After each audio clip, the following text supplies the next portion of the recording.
আসসালামু আলাইকুম। Hello guys, আজকে আমরা কুষ্টিয়া বালিয়াপাড়া পশুর হাটে এসেছি। আপনাদেরকে কিছু দেখাবো, আপনারা আমাদের সাথেই থাকবেন। আপনারা বালিয়াপাড়া স্ট্যান্ডে নেবে ঝিনাইদহ রোড বাম হাতের দিকেই কয়েক পাও গেলেই ছাগল গরুর হাট দেখতে পারবেন। এখানে অনেক কিছুই পাওয়া যায়। প্রথমে আমি দেখাচ্ছি, এখানে দাও, কাঁচি, বটি, নানান ধরনের যন্ত্র সামগ্রী এখানে পাওয়া যায়। তাই আপনারা যদি কেউ কিছু কিনতে চান, বালিয়াপাড়া পশুর হাট, এই হাটটি প্রতি শনিবারে একদিন করে, সপ্তাহে একদিন এই হাটটি বসে। আপনারা বালিয়াপাড়া পশুর হাটে আসলে অনেক কিছুই দেখতে পারবেন এবং অনেক কিছুই কিনতে পারবেন, পছন্দ মতো জিনিস। আমি অবশ্যই এখান থেকে একটু মালটাই কিনছি। তারপরে আমি পশুর হাটের দিকে যাচ্ছি, আপনাদেরকে দেখাবো, আপনারা আমাদের সাথেই থাকবেন। অনেক যানজট, মুরগি রাখার জন্য অনেক কিছু এখানে বিক্রি করে। এখানে তরমুজ, ছাগলের হাটে আমি এখন এসে গেছি, আপনাদেরকে কিছু ছাগল দেখাচ্ছি। অনেক ছাগল আছে, অবশ্য আপনাদের পছন্দ মতো আপনারা কিনতে পারবেন। এখন আমি গরুর হাটের দিকে যাচ্ছি,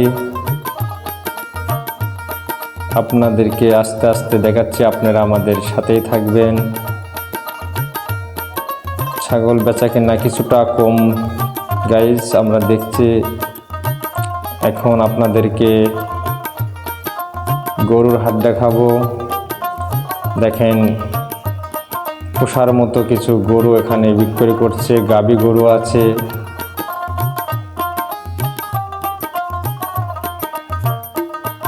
অনেক ভিড়ের কারণে আমি ওই সাইডে অবশ্য যেতে পারছি না। তারপর আপনাদেরকে আমি দেখানোর চেষ্টা করছি এই বালিয়াপাড়া পশুর হাটটি। গরু কিনে ব্যাপারীরা অবশ্য ট্রাকে লোড দিয়ে নিয়ে যাচ্ছে।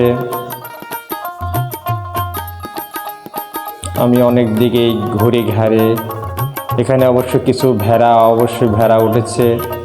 ভেড়াগুলো আপনাদেরকে দেখাচ্ছি। অল্প কিছু ভেড়া অবশ্য বাজারে দেখা যাচ্ছে। নিত্য নতুন গরু দেখতে হলে বালিয়াপাড়া পশুর হাট, গাবতলীর নিচে এই হাটটি। অবশ্য গাবতলীর অনেক বড় হাট, তারপরেই গাবতলী বলা হয় এই কুষ্টিয়া এই বালিয়াপাড়ার পশু হাটটি। হ্যালো গাইজ, নিশ্চয় আপনাদেরকে যতটুকু পেরেছি দেখানোর চেষ্টা করছি। আমার এই চ্যানেলটিকে আপনারা সবাই ফলো দেবেন, শেয়ার করবেন, আমাদের পাশেই থাকবেন।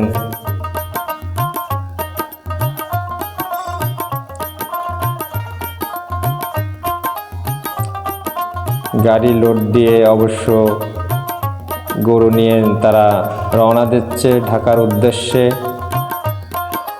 অনেকে গ্রামে নসিমনে করে যাচ্ছে। এখানে অবশ্য একটা গরু বিক্রয় করা হয়েছে। দেখেন, তিনি টাকাটা বুঝে নিচ্ছেন, গুনে ঠিক আছে কিনা। সবাইকে ধন্যবাদ জানিয়ে আমি এখানে বিদায় নিচ্ছি। আর আপনারা আমার পেজটিকে ফলো করবেন। অবশ্যই সবাই ভালো থাকবেন। আল্লাহ।